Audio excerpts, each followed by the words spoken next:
Aujourd'hui, 24 janvier, c'est tel que vous l'avez dit, la journée internationale de l'éducation. Pour moi, d'abord, la première des choses, il faut que nous donnons le thème de cette journée. Et ce thème, c'est la lutte contre les discours de haine. Ça met un accent particulier sur l'éducation qu'il faut donner à nos enfants aujourd'hui. Je peux dire directement que d'abord, l'éducation, c'est l'art de former les personnes spéciales, même en enfance, un adolescent en développement, ses qualités physiques, intellectuelles et morales, afin de lui permettre surtout d'affronter la vie sociale. L'importance de l'éducation, telle que vous l'avez dit, elle favorise la croissance économique, réduit les inégalités, améliore la santé et le bien-être et contribue à la paix et à la stabilité. Donc tout enfant a droit à l'éducation comme le prévoit notre loi fondamentale. Et ce thème m'oblige à vous dire ici aujourd'hui que cette éducation doit être une règle, une obligation pour tous les enfants. Et chaque parent aujourd'hui trouve cette importance, trouve cette qualité en tous de leurs enfants. Parce qu'aujourd'hui, nous constatons que les parents n'ont pas le temps réel qu'il leur faut pour éduquer les enfants.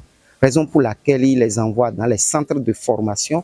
Déjà, il y a même des centres pour les petits-enfants que nous appelons la maternelle et que ces parents envoient très rapidement leurs enfants déjà de 3 ans, 2 ans et demi à la maternelle pour cette éducation, pour avoir cette formation.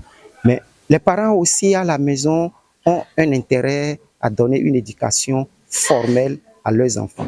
Mais ce temps leur manque, mais nous leur demandons aujourd'hui de tout faire pour avoir un libre temps d'échanger avec ces enfants, même déjà adolescents, de leur offrir une chance de confiance et échanger en amitié avec leurs enfants.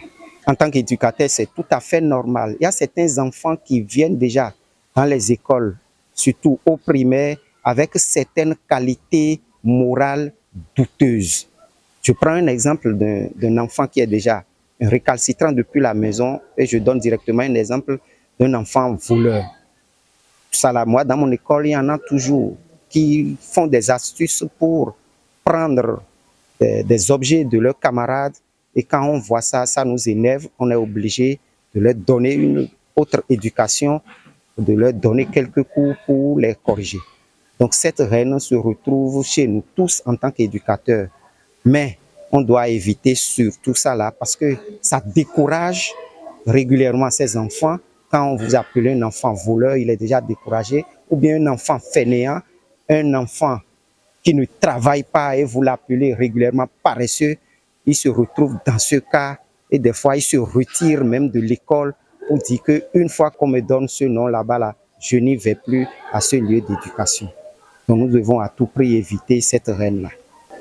Mon mot de fin est que les autorités à divers niveaux, qu'ils prennent en compte cette éducation et surtout de donner peut-être une formation à nous qui sommes enseignants dans ce sens pour éviter la haine à ces enfants-là. C'est une journée particulière pour nous les éducateurs parce que ça nous permet de faire l'état de lieu au niveau de l'éducation, l'éducation dans le passé et à l'heure actuelle. Je pense qu'il faut quand même féliciter le chef de l'État, par ricochet le ministre de l'enseignement secondaire, pour les réformes qu'ils ont engagées dans notre secteur, surtout au niveau de l'enseignement secondaire. Aujourd'hui, vous savez qu'il y a ce qu'on appelle le système EducMaster qui empêche les élèves comme les acteurs de l'éducation à ne plus frauder. Aujourd'hui, personne ne peut plus dire que si je ne passe pas, je peux faire des bulletins pour passer dans les classes supérieures. Il n'y en a plus. Si vous êtes parent d'élèves, vous pouvez être chez vous à la maison et savoir l'état de votre élève, de votre enfant. Quel est son établissement, son cursus scolaire, etc. Il y a beaucoup de choses. Il y a aussi, par exemple, les enseignants qui étaient dans des situations de précarité.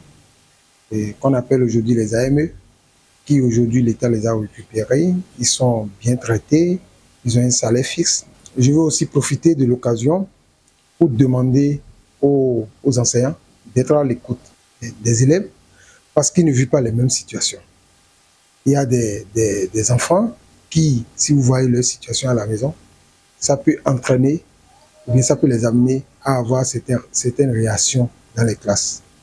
Si les enseignants puissent quand même les appeler, les écouter, ils vont comprendre et être à leur école et les amener quand même à être plus performants qu'eux. Lutter contre les discours de haine, je pense que c'est plus lié aux réactions de nos enseignants face aux apprenants. Le fait de s'emporter par rapport aux réactions des apprenants en leur disant de n'importe quoi. Alors, or, si on se met à la place de l'apprenant, cherchant à l'écouter, à savoir ce qu'il vit à la maison, on va le comprendre et on pourra l'écouter plus et lui donner des conseils au lieu de prodiguer des choses qui ne vont pas être acceptées par les apprenants. Je pense que c'est un thème très enrichissant qu'il faut quand même développer dans nos établissements aujourd'hui et permettre à nos collègues d'être au diapason de l'UNESCO. Oui, moi je lance un appel et surtout au niveau des dirigeants, le chef de l'État et aussi le ministre, pour continuer dans les réformes et surtout accentuer sur l'aspect technique.